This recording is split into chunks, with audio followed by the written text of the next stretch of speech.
মমতা ব্যানার্জি আর শুভেন্দু অধিকারী মিলে আপনাকে আতঙ্ক করেছে। কারণ আজকে বলুন, আপনি এসআইআর নিয়ে কথা বলবেন না রাজ্য সরকার ওয়াকফ আইন পশ্চিমবাংলায় লাগু করেছে এর প্রতিবাদ করবেন? বলুন। এখন তো যে যার সব ঘেঁটে দেখছে অনলাইন থেকে, না আমার নামটা ফর্মটা সাবমিট হলো কি হলো না, হলো কি হলো। আরে হবে না কেন? মমতা ব্যানার্জি যদি এই আইনটা মেনে নেয়, আজকের আইন তো নয়, আইন তো প্রায় 6-8 মাস আগে হয়েছে ভাই, তাহলে তখন মানলো না কেন? ঠিক সময় বিজেপির সাথে আলোচনা করে, মিটিং করে, এসআইআর এর আবহ তৈরি করে, আতঙ্কের পরিবেশ তৈরি করে মমতা ব্যানার্জির দায়িত্ব নিয়ে আপনাকে ধ্বংসের দিকে ঠেলে দিল। তো এখন সময় আছে, এখনো সময় আছে। আপনাদের বলে যাই, আপনার যে মাদ্রাসা, মসজিদ, ঈদগাহ, খানকা, মাগরাটা এখনো যদি বাঁচাতে চান, এখনো সময় আছে। গণতান্ত্রিক প্রক্রিয়ায় মাঠে ময়দানে লড়াই করুন। আর আপনাদের মসজিদে যে নামাজটা পড়ছেন, মাদ্রাসাটা যে ওয়াকফের এখনো আছে, ঈদগাহটা যে এখনো আছে, কোনো মমতা ব্যানার্জির অবদান নয়, এই কোনো ওই 2 নম্বরই নেতাটা সব্যসাচীর আবেদন নয়। সেইটা যদি অবদান থাকে, সেটা নওশাদ সিদ্দিকীদের মতো কিছু লোকের অবদান আছে, যারা সুপ্রিম কোর্টে গিয়ে মামলা করেছে। বিশ্বজিৎ দাদের মতো কিছু লোকের অবদান আছে। কি বলছি বুঝতে পেরেছেন? আপনাদের মনে আছে যে ওয়াকফ নিয়ে পশ্চিমবাংলায় ওয়াকফ আইনকে কি বলেছিল? ওটা তো বলেছিল লাগু হতে দেবে না, মানে ইমপ্লিমেন্ট হতে দেবে না, বাস্তবায়ন হতে দেবে না। এটা বলে কি করলো? আন্দোলনের দানাকে বাঁধতে দিল না। পশ্চিমবাংলার মাটি আন্দোলনের মাটি, পশ্চিমবাংলার মাটি বিপ্লবের মাটি, পশ্চিমবাংলার মাটি ভারতকে পথ দেখায়। সেই মাটিতে আন্দোলনকে আপনার দানা মারতে দিল না মমতা ব্যানার্জি। কিভাবে? তিনি ঘোষণা করে দিলেন যে পশ্চিমবাংলায় হবে না, কি বলে, এসআইআর নাই, ওয়াকফ। এইদিকে লাগাও। এত রাত্রে আর কি দরকার ছিল ওইসব আনার? কি দরকার ছিল? দরকার লাগবে না, থাক, বন্ধ করে দাও। এদিকে তাকাও। পশ্চিমবাংলায় কি বললো? ওয়াকফ আইন বলবৎ হতে দেবে না, ইমপ্লিমেন্ট হতে দেবে না। এটা বলে কি সর্বনাশ করলো? পশ্চিমবাংলায় যে ওয়াকফ নিয়ে আন্দোলন সংগঠিত হচ্ছিল, ওটাকে ধ্বংস করে দিল। আমি অবাক হয়ে যাচ্ছিলাম, আজকে অবাক হচ্ছি। আপনারা অবাক হচ্ছেন কি বলতে পারবো না। আন্দোলনটা ছিল বিজেপির বিরুদ্ধে, আন্দোলনটা ছিল কেন্দ্র সরকারের বিরুদ্ধে। মমতা ব্যানার্জি কেন আটকাচ্ছিল আপনাদের ভাবতে হবে। মমতা ব্যানার্জির সাথে নিশ্চিতভাবে এই রাজারহাট নিউ টাউনের এমএলএ, রাজারহাট নিউ টাউন থেকে জিতেছে এমপি, যিনি বারাসাতের লোকসভা কেন্দ্রে। আমি তাদেরকেও জানতে চাই আপনাদের অবস্থান কি ওয়াকফ নিয়ে। আপনারা আপনাদের অবস্থান ক্লিয়ার করুন। আপনার নেত্রী আরএসএস এর কথা শুনে, আপনার নেত্রী আরএসএস এর কথা শুনে, বিজেপির কথা শুনে ওয়াকফ আন্দোলনকে ধ্বংস করেছে। আমি যতটুকু জানি যে রাজারহাট নিউ টাউনের বিধায়ক যিনি বর্তমানে আছেন, মন্দের তিনি ভালো, তাই তার অবস্থাটাও তাকে ক্লিয়ার করতে হবে। আর যে সব্যসাচী বলে যে নেতাটা আছে, ওকে 2 নম্বরই 3 নম্বরই বললেও কম হয়ে যাবে, ও 100 নম্বরই নেতা। কারণ আমি বলে যাচ্ছি এখান থেকে, আপনারা জানেন ও ধান্দাবাজি নেতা। এখান থেকে বলে যাচ্ছি, ওই ধান্দাবাজি নেতা এই জন্যই 2021 সালে ও বিজেপিতে গিয়েছিল। বিজেপিতে যাওয়ার পরে এই মোহাম্মদপুরের মানুষদেরকে, এই চাঁদপুরের মানুষদেরকে ও ঘুষপেটিয়া বলেছিল, অবৈধ নাগরিক বলেছিল। এই চাঁদপুরের মানুষকে সিএ করে যারা তাড়িয়ে দেবে বলেছিল, এনআরসি করে যারা তাড়িয়ে দেবে বলেছিল, তাদের সাথে হাত মিলিয়েছিল। ও ধান্দাবাজ ছাড়া আর কিছু। কারো রাগ হচ্ছে নাকি? এমএলএ এমপি কেউ ছাড় পাবে না ভাই। কারো রাগ হলে কিচ্ছু আমার করার নাই। তখন মমতা ব্যানার্জিকে মমতা বেগম বলেছিল। মানে কত বড় হিংসা মনের মধ্যে ছিল, কত বড় নিকৃষ্ট পরিচয়ের দিয়েছিল। যতদিন মমতা ব্যানার্জি দলে ছিল দিদি দিদি দিদি, আর যেই বিজেপিতে গেল তখন মমতা বেগম হয়ে গেল। ও আবার লাভ মেরে এসেছে, এখন মমতা ওনার কি হলো, মা হয়ে গেল না। এই জবাব ওদেরকে দিতে হবে, এই ধান্দাবাজগুলোকে, এই ধান্দাবাজগুলোকে জবাব দিতে হবে। এই রাজারহাটে বলে যাচ্ছি, কেউ যদি মনে করে কারো পৈতৃক সম্পত্তি রাজারহাটটা, তাদের জানিয়ে দিতে চাই, তোমার গুন্ডা মস্তানার পুলিশের একটা অংশকে নিয়ে যদি মনে করো রাজারহাটকে তুমি দামিয়ে রাখবে, অত সহজ নয়।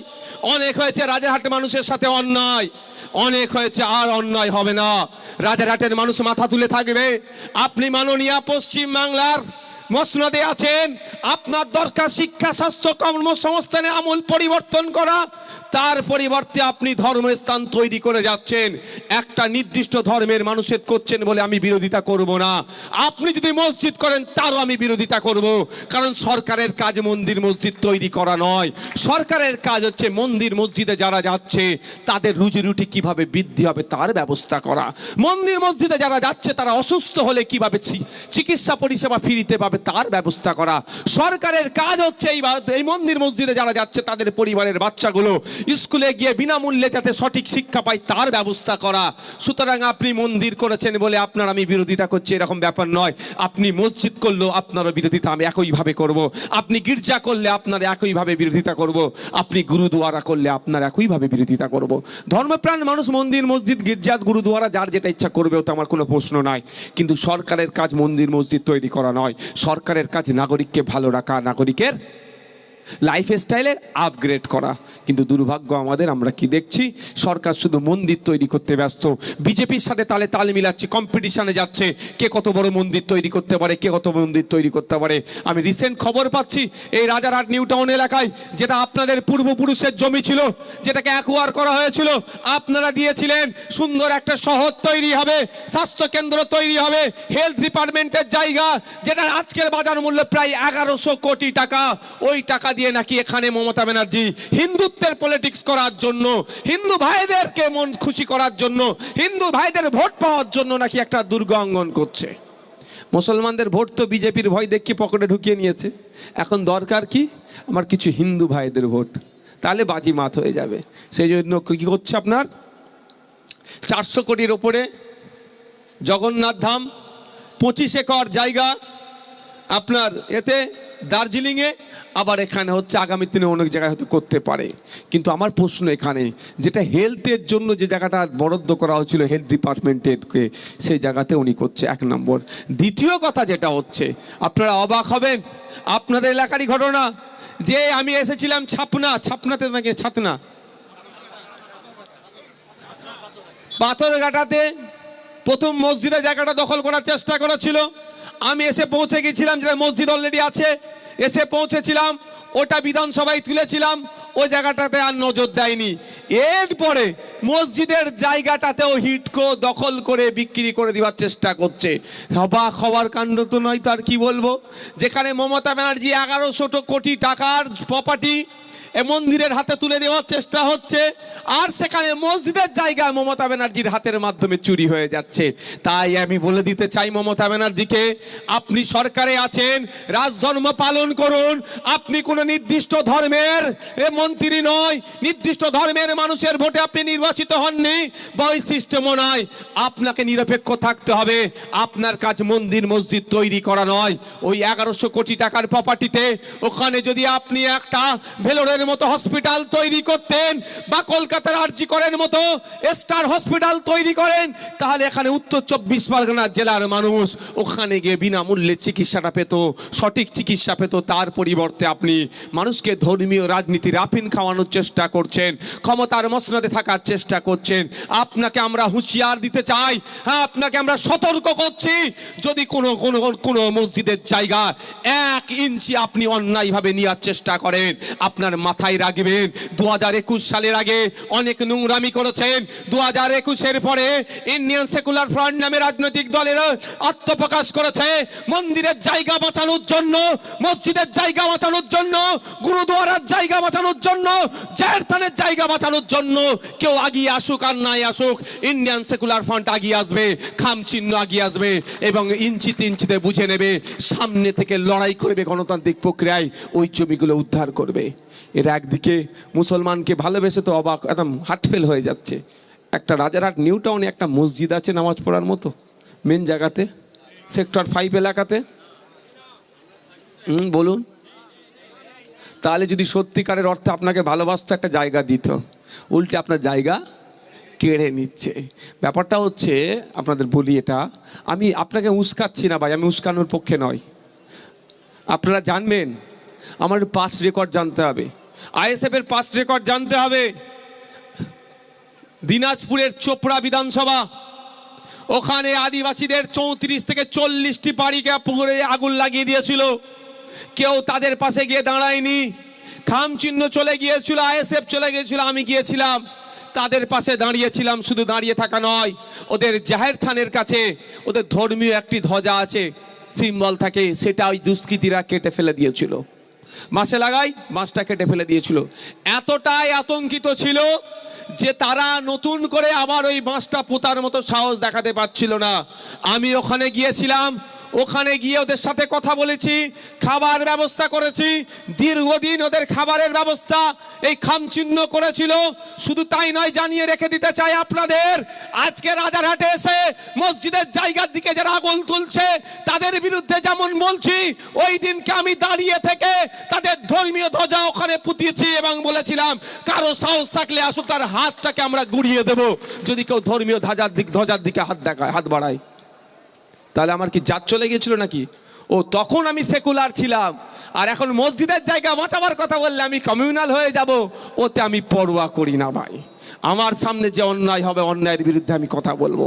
সেটা মন্দির হতে পারে, মসজিদের জায়গা বাঁচাতে হতে পারে, রিফিউজি ল্যান্ড বাঁচাবার কথা হতে পারে, আর জাহের থানের জায়গাও বাঁচানোর হতে পারে। কারণ আমি ইতিপূর্বে বলেছি, আমাদের লড়াই এটাই লড়াই, মসজিদের জায়গা ফিরিয়ে নিয়ে এসে মসজিদ কমিটির হাতে তুলে দেওয়া। দেবদেবীর নামে যে সম্পত্তিগুলো উৎসর্গ করে গিয়েছিল হিন্দু সমাজের মানুষেরা, পূর্বপুরুষেরা, সেই জায়গাটা ওই শাসকের আমলে লুট হয়ে যাচ্ছে। আমরা সুযোগ পেলে, আমাদের যদি আমরা কাজের সুযোগ আপনারা দেন, ওই জায়গাকে আমরা ফিরিয়ে নিয়ে এসে আবার দেবদেবীর নামে যেগুলো আছে সেগুলো তাদের হাতে তুলে দেবো। এই লড়াই আমাদের। আপনাদের বলুন তো আজকে কোন জায়গায় আমরা দাঁড়াচ্ছি? বিজেপির ভয় দেখানো হচ্ছে, বিজেপি চলে আসবে, তাহলে আপনার কাজ কি? বলে তৃণমূলকে ভোট দাও। আপনারা ভরসা করে দিলেন, এখন আপনারা বলেন ফায়দা পাচ্ছেন না লসে রান করছেন? এটা বলুন না গো, আপনারা সব ঝিমিয়ে আছেন কেন? ভয়ে আতঙ্কে আছেন নাকি? কারো আতঙ্কে আছে নাকি?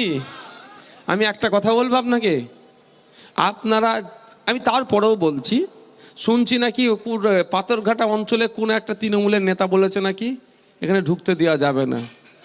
আমি আপনাদের বলে যে আমি খুব তাড়াতাড়ি পাথরঘাটাতেও আসছি, ওর কত দম আছে দেখবো। কেন বলুন তো, কেন বলুন তো? আমি টিপ ধরে আসছি। আপনারা ওই বুথের নেতাকে ভয় পাচ্ছেন, ওই বুথের নেতা যে আছে সে আবার আমাকে ভয় পাচ্ছে, মানে খামচিহ্নকে ভয় পাচ্ছে। ঠিক আছে, আপনারা যার হয়তো আতঙ্কিত হচ্ছেন, তার নেত্রী খামচিহ্নের আতঙ্কে ঘুম হচ্ছে না, আপনি ভয় পাবেন কেন? আপনি তো ভয় দেখাবেন, তবে গণতান্ত্রিক প্রক্রিয়ায়। গণতন্ত্রের বাইরে একটা পা ফেললে আপনার পাশে আর আইএসএফ থাকবে না, খামচিহ্ন থাকবে না। গণতন্ত্রের মধ্যে থাকবেন, পরিসরের মধ্যে থাকবেন, সংবিধানের কাঠামোর মধ্যে থাকবেন। আমি আপনাদের বলে যাই, আপনাদের জন্য সর্বোচ্চ দিয়ে লড়াই আইএসএফ করবে, নওশাদ সিদ্দিকী করবে, বিশ্বজিৎ মাইতিরা করবে, প্রিয়াঙ্কা বর্মনরা করবে, এই নেতৃত্ব সাইফুদ্দিনরা করবে, আর আমাদের উকিল সাহেবরা করবে। কারণ আপনি সংবিধানের মধ্যে, আপনি যদি সংবিধানের বহির্ভূত কাজ করেন, আপনার পাশে আমি থাকবো না, প্রিয়াঙ্কা থাকবে না, আমাদের পিয়ারুলও থাকবে না, আমাদের বিশ্বজিৎ দাও থাকবে না। আপনি সংবিধানের মধ্যে থাকবেন, আপনার হয়ে লড়াই কিভাবে করতে হয় সেটা তো দেখতেই পাচ্ছেন নাকি? দেখতে পাচ্ছেন তো নাকি লড়াই করছি কি করছি না? তাই বন্ধুগণ, আবার আসি ফিরে, আপনি যে ওয়াকফ সম্পত্তিটা এখনো কিছু বেঁচে আছে, তার অবদান মমতা ব্যানার্জি, অভিষেক ব্যানার্জির নয়। আর ওইটা 2 নম্বরই নেতাটার নাম কি গো? ভয় খেচ্ছেন নাকি? এই 2 নম্বরই নেতাটার নাম একটু বলুন, একটু জোরে শুনতে চাই, আর একটু জোরে শুনতে চাই। চিটিং মাস্টার, ওকে আমি চিটিং মাস্টার কিছু মনে করি না। ও, আমি শুধু ওর বক্তব্যের ক্লিপটা রাখা আছে। ওর যখন কত বড় অসভ্য, কত বড় বর্বর বলে যাচ্ছি, ওর যদি ভক্তরা আমার বক্তব্যটা শুনে, যাও রাজারহাটে গিয়ে আমার নামে একটা মামলা করে আসো, তোমার নেতা আমার কিচ্ছু করতে পারবে না বলে যাচ্ছে এখানে। বর্বরই বলছি আমি। ওই সব্যসাচী নামক যে বর্বরটা যখন বিজেপি ঝান্ডা ধরলো, তখন আপনাকে আমাকে কি ভাষায় কথা বলেছে, যার মাথায় টুপি আছে, মুখে দাঁড়িয়ে আছে, যে হেজাব পরে তাকে নিয়ে কতটা খিল্লি করেছে ওই বর্বরটা। আপনাকে আমাকে মমতা ব্যানার্জি কিছু দেয়নি, কিন্তু মিথ্যাচার করেছে, সেই জন্য ওকে বেগম বলে সম্বোধন করছে। মানে মুসলমানদেরকে একটু নাকি উপকার করে মমতা, কিন্তু উপকার করে না, অপকার করে। তাহলে কত বড় ও বর্বর বুঝতে পেরেছেন? ও এখন আবার ভালো শাস্তে যাচ্ছে, ওকে গণতান্ত্রিক প্রক্রিয়ায় জবাব দিতে হবে। আর তৃণমূল কংগ্রেসকে দেখেছেন কত বড় এরা বিহায়া, নির্লজ্জ, যে মমতা ব্যানার্জিকে বেগম বলেছে তাকে আবার দায়িত্ব দিয়েছে। মানে আপনি তৃণমূলের বড় পদ পাবেন, একবার বিজেপি থেকে ঘুরে আসুন। কারণ রাগ হচ্ছে না কি গো? রাগ যাদের হয় তাদের বলবো রাগ করে লাভ নেই, এটা গিয়ে আপনাদের নেতাকে শোনান। মাইকের আওয়াজ যাচ্ছে তো? কারো যদি রাগ হয় তাকে বলবো গিয়ে আপনি আমার কিচ্ছু করতে পারবেন না, আপনার নেতা যদি পারে করতে বলুন। নেতাকে বলুন, নেতার নাম ধরে বলছি। কার নাম ধরে বলছি? হ্যাঁ, ওই জানোয়ার। কেন বললাম এ কথা? কেন বললাম? আমি এ ভাষা কিন্তু বলি না। এখন মুসলমান শাসছে, এখন মাথায় টুপি দিবে মুসলমান, আর আপনারাও আছেন সব, কি বলবো আর? হ্যাঁ হ্যাঁ, আমি আমার পরোয়া করি না ওসবে। কি বলছি বুঝতে পেরেছেন? তা আপনাদেরকে ভাবতে হবে, ভাবার সময় এসেছে। কার হাত ধরছেন? মধ্যিখানে হাত ছেড়ে চলে যাবে না তো। এখন বলেন মসজিদের জায়গাগুলো কি হবে, এখন মাদ্রাসার জায়গাটা কি হবে, এখন ওয়াকাফ প্রপার্টি কি হবে? আচ্ছা, আমি যে জানোয়ার বললাম এই শব্দটাকে আমি প্রত্যাহার করে নিচ্ছি ভাই। নির্লজ্জ, বেহায়া, প্রতারক, ধান্দাবাজ, চিটিংবাজ, জানোয়ার শব্দটাকে আমি প্রত্যাহার করে নিলাম। এটা আমি প্রত্যাহার করে নিলাম। তো আপনার মাদ্রাসা, মসজিদ, ঈদগাহ, খানকা এবার কি করবেন বলুন? ভরসা করেছিলেন তো মমতা ব্যানার্জি আছে, কিচ্ছু হবে না। সেই Mamata Banerjee minority affairs and Madrasa education departmental minister, তিনি আছেন, কিচ্ছু হবে না। এবার বলুন কি করবেন? বলুন এবার কি করবেন? মাছ দরিয়াই তো ছেড়ে দিয়েছে আপনাকে এনে ভাই, কি গো? এবার বলেন কি করবেন? মাছ দরিয়ায় নিয়ে এসে ছেড়ে দিয়েছে। এটা প্রতিটা ক্ষেত্রে আপনাদেরকে মাছ দরিয়ায় এনে ছেড়ে দেয়। তাই বন্ধুগণ, আমার বলার উদ্দেশ্য, আপনি কিন্তু নিজের হাত এখন বেঁধে ফেলেছেন নিজেই। যখন ভোটের সময় আসে তখন সব ভুলে যান, 500 টাকা দিক আর বিজেপি আসছে, এই ভয়েতে আপনারা ভয়েই মানে এই মোটিভ চালায়, এই মানে এই পাড়ায় পাড়ায় এই আওয়াজ স্লোগান তুলে দেয়। আপনি ভাবেন বিজেপিকে আটকাতে হবে। আমার বক্তব্য, বিজেপিকে আটকাবেন, তৃণমূলেরকে আটকাবেন, না আরএসএসকে আটকাবেন? বলুন আপনারা, না ফ্যাসিস্টদেরকে আটকাবেন? কোনটা করবেন? আমার বক্তব্য একদম সরাসরি, আরএসএসকে আটকাতে হবে, ফ্যাসিস্ট চিন্তা ভাবনা নিয়ে যারা চলছে তাদেরকে আটকাতে হবে। আমার সাথে কারা সহমত হাত তুলে দেখান তো। তো সামনে নির্বাচন আসছে, বুঝিয়ে দিতে হবে তো নাকি?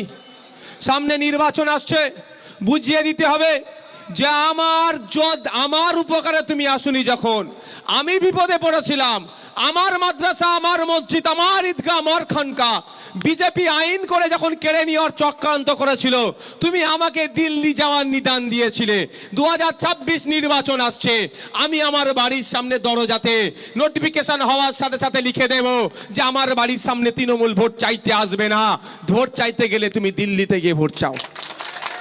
এরা এরা এরা কত বড় দোকান কাটা বলুন তো। এরা ভোটের জন্য বলছে ওয়াকাফ নিয়ে আন্দোলন করলে দিল্লিতে গিয়ে করতে বলছে, আর এসআইআরটা নিয়ে কোথা আন্দোলন করছে? কলকাতাতে। এসআইআর কোথা থেকে ঘোষণা হয়েছে? তাদের সদর দপ্তর কোথায়? ইলেকশন কমিশন অফ ইন্ডিয়া, ভারতের নির্বাচন কমিশনের সদর দপ্তর হচ্ছে দিল্লিতে। তাহলে তো এরা দিল্লিতে গিয়ে করতে পারতো। এরা কতটা মানুষকে বিভ্রান্তের মধ্যে ফেলে। এসআইআর দিল্লির বিষয়, দিল্লি থেকে হয়েছে, তাহলে দিল্লিতে গিয়ে করো। সেটা করলো না, আন্দোলন করলো, তারপরের দিনই ভোট সুরক্ষা কেন্দ্র খুলে দিল। মানুষ তো বিভ্রান্তের মধ্যে পড়ে যাচ্ছে। আবার কি বলছে? এসআইআর করতে দেব না, ফর্মটাও মমতা ব্যানার্জি নিল। আমি কি বলেছিলাম জেরক্স কপি নিয়ে, যে মমতা ব্যানার্জি আমাদের রাজ্যের মুখ্যমন্ত্রী, উনি ওনার অরিজিনাল ফর্মটা ছেড়ে দিক, আমি সব রাজ্যের মানুষ তাহলে এসআইআরকে নিয়ে ভাববো আমরা। কিন্তু সেটা করেছে? সবসময় আপনাদের মিসগাইড করেছে। তাই আমি অনুরোধ করবো, এর ফাঁদে পা দেবেন না, এদের ফাঁদে পা দেবেন না। প্রতিনিয়ত আপনার ভোটটা শুধু নেওয়া হচ্ছে। আর কথায় আছে না, দুধেল গায়ে আপনাকে বলেছে। আর কথায় কি আছে, দুধেল গায়ে যেই দুধ দেওয়া বন্ধ করে দেবে, কি করে গো? তাকে লাথি মারলেও তো হতো, তাকে বাজারে তুলে দেয়। তারপরে কি করে, বুঝতে পেরেছো তো? আর বলার দরকার নেই। তুমি এখানে খেলে দোষ, আর সৌদির মানুষরা খেলে পুণ্য নাকি? এখানে বলছে গোমাংস খাওয়া যাবে না, চলো বিতর্কে আমি যাব না, কিন্তু এখানে প্যাকিং হয়ে সৌদি আরবে চলে যাচ্ছে, মিডিল ইস্টে চলে যাচ্ছে, পৃথিবীর বিভিন্ন কান্ট্রিতে চলে যাচ্ছে, বিক্রি হচ্ছে। আর ওগুলো কারা? বিজেপির বড় বড় নেতাদের ওই কারখানা, ফ্যাক্টরিগুলো।